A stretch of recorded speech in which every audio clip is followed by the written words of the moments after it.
The gunshot came first, before the police tape, before the ambulance lights turned Bridge Street red and blue, before anyone in Harrow City looked up from their evening commute and wondered why traffic had stopped. The gunshot came first. One crack of sound that swallowed itself in the noise of the city and disappeared, like it was never there. But Detective Ray Elias heard it. He was still 3 blocks away, moving fast, coat open in the cold harbor wind, when the echo hit him. He didn't slow down. He broke into a run. By the time he ducked under the police tape, his partner Mac was already crouched over the body, flashlight low, face tight. Mac had been on the force for 19 years. Ray had never once seen him look shaken. He looked shaken now. "Tell me it's not her," Ray said. Mac didn't answer immediately. That was answer enough. Ray crouched beside him. The victim was young, dark coat, brown hair spread across the concrete of the overpass like something deliberate, like a painting. No visible wounds at first. Then Ray tilted the flashlight and saw the mark, carved directly into the concrete beside her right hand. A circle, lines through it, crossing. A smaller circle inside, deep, clean, like whoever made it had all the time in the world. "Commissioner's daughter," Mac finally said. 24 years old. Called her father 40 minutes ago to say she was running late for dinner. Ray stood up slowly. He pressed 2 fingers to the bridge of his nose and breathed.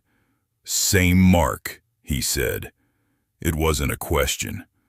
"Same mark," Mac confirmed. "5th one, Ray. Exact same depth, exact same position. Forensics says it would take a hardened steel tool to cut concrete like that. We've got 0 witnesses, 0 cameras, and a dead girl whose father runs this entire city." Ray looked at the mark for a long time. The harbor wind moved through the bridge cables above them and made a low sound, almost like a voice. "Where's the commissioner?" Ray asked. "On his way." "Ray," Mac grabbed his arm. "Whatever you're thinking, stop. This one is different. This one is going to bring everyone down on us. Internal affairs, federal, everyone. You need to let this one go through proper. I've been working this case for 3 years, Mac." "I know. 3 years, 5 victims, and not one person in this department has taken it seriously until right now, because it took the commissioner's own blood to make it real." Ray pulled his arm free. His voice was steady. That was the most frightening thing about him in moments like this. How steady he got when everything inside him was burning. "I'm not letting it go. I'm closer than I've ever been." Mac looked at him for a moment. Then he stepped back and let him work. Ray knelt back down beside the mark. He pulled out his notebook, old habit, actual paper, and sketched it. He'd sketched it 5 times before. He knew every line, but something about this one was different. The 6th inner line. The others had 5 inner divisions. This one had 6. He stared at it until his knees hurt from the concrete. Then an old woman's voice said, "You see it, don't you?"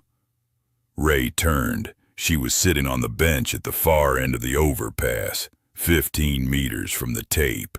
Small, white hair, hands folded in her lap like she was waiting for a bus. She hadn't been there when he arrived, or he hadn't noticed her, which for Ray was almost impossible. He walked over slowly. "You were here," he said. "I'm always here," she said. "Been sitting on this bench for longer than you've been alive, young man." "Did you see what happened?" She looked at him with eyes that were very calm and very old. "I saw the Hollow Man." Ray kept his face neutral. "Tell me what you saw, exactly." Tall, she said. No face you could hold in your mind, like trying to remember smog, like looking at the shape of a man made out of shadow. He walked right through your tape, right through it, like it wasn't there, and he crouched down next to that girl. She paused. She was already gone when he got there, detective. He didn't kill her. He was leaving a message. A message for who? The old woman looked at him very directly. For you? Ray said nothing. He drew that mark with one finger, she continued, pressed it into the concrete like it was wet clay. Took him 4 seconds. Then he stood up, and he turned, and he looked at me. And I want you to understand something. Her voice dropped. I have sat on this bench through 40 years of this city's worst nights. I have seen things that would send most men to an early grave, and when that thing looked at me, I could not breathe. Not because it was frightening. She stopped. Because it was sad. It was the saddest thing I have ever seen. Ray crouched down to her eye level. What is the mark? Do you know what it means? She reached into her coat pocket, pulled out a photograph. Old, yellowed at the edges, soft at the corners. She held it out. Ray took it. He angled it toward the overpass lights. His eyes moved across it, and then everything in his body went still. It was a wall, covered in marks, meridian marks, every single one, dozens of them, old and faded, carved into brick. And standing in front of that wall, young, maybe 20, smiling at the camera, was his wife. That photograph is from 1987, the old woman said quietly. 30 years before you met her. Ray's hand was not steady anymore. Her name in 1987 was Elena Voss, the old woman said. She was a researcher at the Caldwell building. You know the one.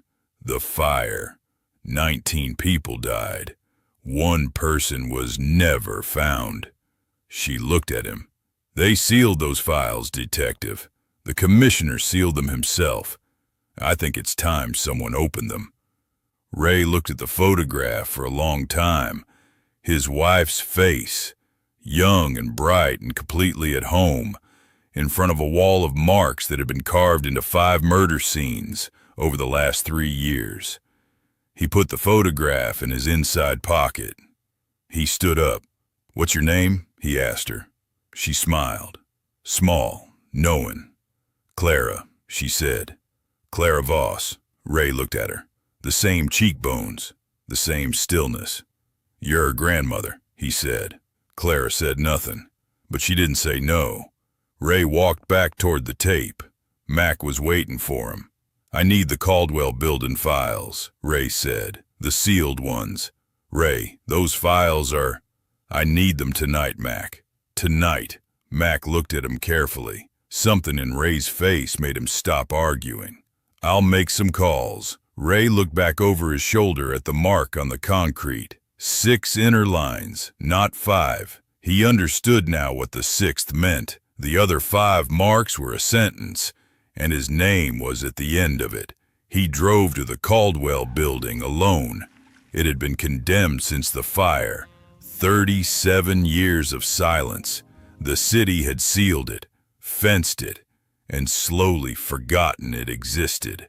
Ray broke the lock on the side entrance and stepped inside. Dust, darkness, the smell of old smoke that never fully leaves a building. He swept his flashlight across the ground floor and moved toward the far wall. He stopped breathing. 5 marks, old ones, faded into the brick, deep and precise, lined up across the wall like a sentence in a language he was just beginning to read. He stepped closer. He ran his fingers along the edges of the first one. Decades of dust in the grooves, smooth with age. And then his light hit the 6th one, fresh, carved tonight. The concrete dust still pale on the floor beneath it. And beneath the 6th mark, painted in something dark red, an address, just a floor number, just a room. Room 14, upstairs. Ray stood in that silence for a long moment. He checked his weapon. He crossed to the stairwell. The stairs were intact. He moved up slowly, flashlight steady. The building breathed around him. Old wood settling, wind finding gaps in the boarded windows. He counted the doors in the hall. 12, 13, 14. He stopped outside room 14. Light came from under the door. Thin, amber, like candlelight. Ray put his hand on the door. He pushed it open. The room was bare except for one chair in the center, and in the chair, her back to him, was a woman, long dark hair, familiar posture, the way she held her shoulders, the way her hands rested in her lap. A posture he had memorized over years of watching someone sleep, someone read, someone laugh across a kitchen table. His throat closed. "Elena," he said. The woman in the chair went very still, and then, slowly, she began to turn around, and that is where we stop tonight. Because what Ray Elias saw in that chair changed everything he thought he knew about the Caldwell fire, about his wife, about the 5 people who died with the meridian mark beside them, and about himself. Episode 2 drops next, because the next episode is where the truth comes out. Harrow City is not done with Ray Elias, and it is not done with you either.